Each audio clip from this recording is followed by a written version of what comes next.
Bonjour à tous et bienvenue sur la première partie de l'analyse financière.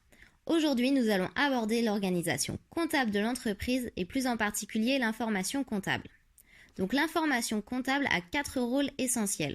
C'est tout d'abord un outil de communication interne et externe qui concerne le personnel, les salariés, les banques, les fournisseurs et les administrations.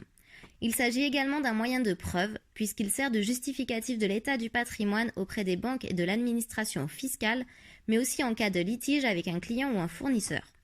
Le troisième rôle, c'est l'instrument d'analyse. Il permet une comparaison des résultats d'une année sur l'autre ainsi que de réaliser des prévisions.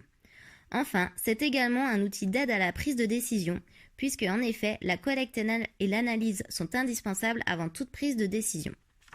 De plus, pour satisfaire aux obligations légales en vigueur, l'information comptable doit réunir de nombreuses qualités. Tout d'abord, la comparabilité, c'est-à-dire la possibilité de comparer les informations dans le temps et dans l'espace. Ensuite vient la fiabilité, il ne doit présenter aucune erreur et être exhaustif.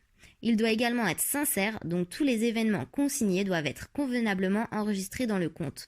Vient ensuite la régularité, c'est-à-dire la conformité par rapport aux règles et aux procédures en vigueur.